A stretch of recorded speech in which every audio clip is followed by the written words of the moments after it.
अस्सलाम वालेकुम दोस्तों, अगर आप ट्रेडिंग में एक्सपर्ट बनना चाहते हैं तो आपको कैंडलस्टिक पैटर्न का पता होना ज़रूरी है।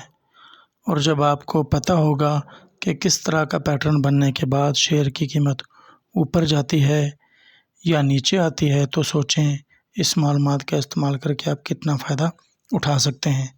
इस एक वीडियो में मैं आपको 6 कैंडलस्टिक बताऊंगा जिनका इस्तेमाल करके आप बहुत फ़ायदा उठा सकते हैं। इस तरह की मालूमात को कोर्स की शक्ल में बेचा जाता है और व्हाट्सएप ग्रुप्स में पैसों के एवज़ दिया जाता है, मगर मैं ये सब आपको फ्री में सिखाऊंगा।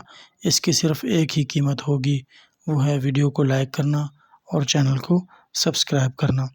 और ये बात कभी भी मत भूलना कि जो ये वीडियो है इसको सिर्फ़ मालूमात का मकसद है।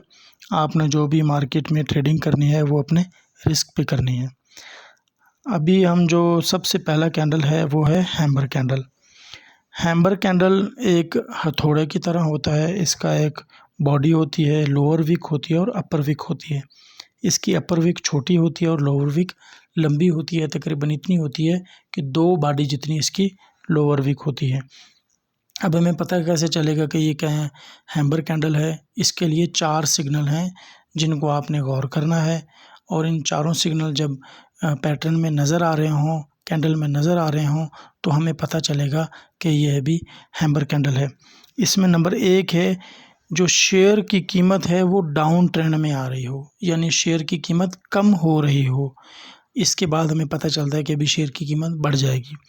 नंबर 2 है, कैंडल को हैमर कैंडल बनने के लिए इसकी ऊपर विग या तो ना हो, अगर हो तो बहुत छोटी हो, और लोअर विग लंबी होनी चाहिए, इसकी बॉडी से भी डबल। नंबर 3 पे है, हैमर कैंडल लाल भी हो सकती है और हरी भी हो सकती है, लेकिन अगर हरी होगी यानी रेड और ग्रीन हो सकती है, लेकिन अगर ग्रीन होगी तो ज़्यादा पॉजिटिव माना जाएगा कि यह हैमर कैंडल है। नंबर 4 पे है, हैमर कैंडल बनने के बाद जो अगली कैंडल बनती है वो हैमर से ऊपर बनती है, तभी हम उसे हैमर सिग्नल मानेंगे। अगर नीचे बनती है तो वो हैमर सिग्नल नहीं होगा। आप तस्वीरों में देख सकते हैं, यहाँ पर तस्वीरों की मदद से समझाया गया है। अगर ये चारों सिग्नल ठीक हैं तो हम इसको हैमर कैंडल मान सकते हैं। अगर शेयर की कीमत कम हो रही थी तो हैमर के बाद शेयर की कीमत बढ़ सकती है और आप यहाँ पर शेयर को ख़रीद सकते हैं। आपने एंट्री हैमर कैंडल के ऊपर जो सिग्नल पर लेनी है, जहाँ पे यानी हैमर कैंडल के बाद जो कैंडल बनेगी उसका जो ऊपर वाली विग है वहाँ पर आपने एंट्री लेनी है, और हैमर कैंडल की जो नीचे वाली विग जहाँ ख़त्म हो रही है वहाँ पे आपने अपना स्टॉप लॉस लगाना है। नंबर 2 है हैंगिंग मैन। ये वैसे तो हैमर जैसा ही नज़र आता है, मगर ये डाउन ट्रेंड का सिग्नल देता है। इसके लिए भी 4 सिग्नल होना ज़रूरी है, यानी जो हैमर कैंडल था वो शेयर की कीमत डाउन हो रही थी और हैमर कैंडल के बाद बढ़ेगी।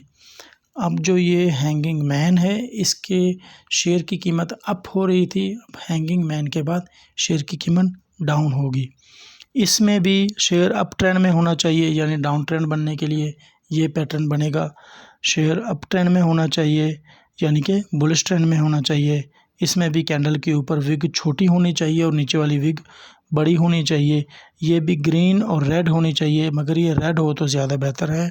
जो हैमर कैंडल थी वो ग्रीन ज़्यादा बेहतर थी, ये वाली रेड ज़्यादा बेहतर है। हैंगिंग में कैंडल बनने के बाद जो अगली कैंडल है वो नीचे बनती है।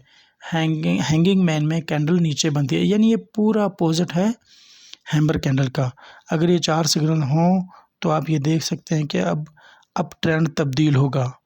जो कीमत बढ़ रही थी अब वो कम होना शुरू हो जाएगी और आप यहाँ पे शॉर्ट सेल कर सकते हैं। नंबर 3 पे है इन्वर्टेड हैमर, यानी उल्टा हथौड़ा।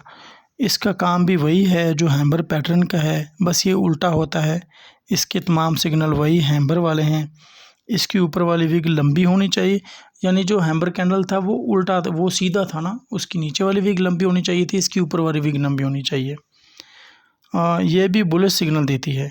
इसके बाद भी शेयर जो है वो बढ़ने के चांस होते हैं कि अभी इसके बाद शेयर बढ़ेगा, मगर इसकी भी वही चार शर्तें हैं कि हैम्बर कैंडल की जो जैसे शर्तें थी, इसकी भी वही 4 शर्तें हैं कि शेयर जो है वो डाउन ट्रेंड में होना चाहिए। कैंडल को हैम्बर कैंडल बनने के लिए इसकी नीचे वाली विग या तो ना हो, अगर हो तो थोड़ी सी हो। ऊपर वाली विग इसकी बड़ी होनी चाहिए, लंबी होनी चाहिए। ये भी हैम्बर कैंडल की तरह लाल भी हो सकता है और ग्रीन भी हो सकता है, रेड भी और ग्रीन भी हो सकता है। अगर ग्रीन होगा तो बेहतर होगा। और इसके बाद इन्वर्टेड हैम्बर के बाद जो अगली कैंडल बनेगी वो भी इन्वर्टेड हैम्बर से थोड़ी सी ऊपर बनेगी। उसके बाद ये चारों सिग्नल हैं वही इन्वर्टेड यानी हैम्बर वाले, हैम्बर कैंडल वाले, ये भी इन्वर्टेड हैम्बर में भी वही सिग्नल अप्लाई होंगे। और उसके बाद है शूटिंग स्टार। इन्वर्टेड हैम्बर और शूटिंग स्टार में यही फ़र्क है कि उस वक्त बनती है जब शेयर की कीमत ऊपर हो, यानी जो हैंगिंग मैन था उसकी ये इन्वर्टेड आ गया, शूटिंग स्टार आ गया। इन्वर्टेड हैम्बर और शूटिंग स्टार में यही फ़र्क है कि उस वक्त बनती है जब शेयर की कीमत ऊपर हो यानी ज़्यादा हो, उसके बाद शेयर की कीमत कम हो सकती है। इसके सिग्नल वही हैं जो इन्वर्टेड हैम्बर के हैं, जो इन्वर्टेड हैम्बर के हैं। अगर ये रेड हो तो ज़्यादा वैलिड है, क्योंकि वो ग्रीन थी, उसने शेयर की कीमत ऊपर जाना था। अभी शूटिंग स्टार के बाद शेयर की कीमत डाउन जाएगी, तो ये रेड हो तो बेहतर है। ये सब सिग्नल हो तो आप शेयर को बेच सकते हैं। इसमें भी आपने शेयर से शॉर्ट सेल कर सकते हैं, अपने शेयर से एग्ज़िट लेना होता है आपने। नंबर 5 है बुलिश इनगल्फिंग।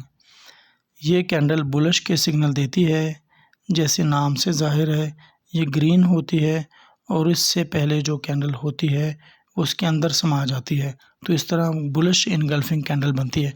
यानी जो बड़ी कैंडल होती है जो ग्रीन बनती है उसके अंदर जो रेड कैंडल बनती है वो गल्फ हो जाती है, उसके अंदर समा जाती है। आप तस्वीरों में देख सकते हैं, ये हमने जो लाइन लगाई इसमें आप ये देखें, ये बुलिश इनगल्फिंग है और ये साथ उसके जो कैंडल है वो इसके अंदर चली गई है। आपने जब भी एंट्री लेनी है तो ग्रीन कैंडल के बाद जो कैंडल बनेगी उसके ऊपर आपने एंट्री लेनी है और स्टॉप लॉस ग्रीन सिग्नल के नीचे लगाना है। बेयरिश इनगल्फिंग यानी बुलिश इनगल्फिंग के बाद शेयर की कीमत बढ़ने के चांस थे, यानी आपने एंट्री लेनी थी, और बेयरिश के बाद आपने एग्ज़िट लेनी है। बेयरिश इनगल्फिंग के बाद ये उसका अपोजिट हो गया, ये बुलिश कैंडल के उल्ट होगा। इसके बाद शेयर की कीमत गिर सकती है, यहाँ पर आप शॉर्ट सेल कर सकते हैं। इन 6 पैटर्न से आप पता कर सकते हैं कि शेयर की कीमत ऊपर जाएगी या नीचे। इसके अलावा वो और भी बहुत सारे पैटर्न हैं, आप चाहते हैं कि इन पर भी वीडियो बनाएं तो कमेंट्स करके ज़रूर बताना। अस्सलाम वालेकुम।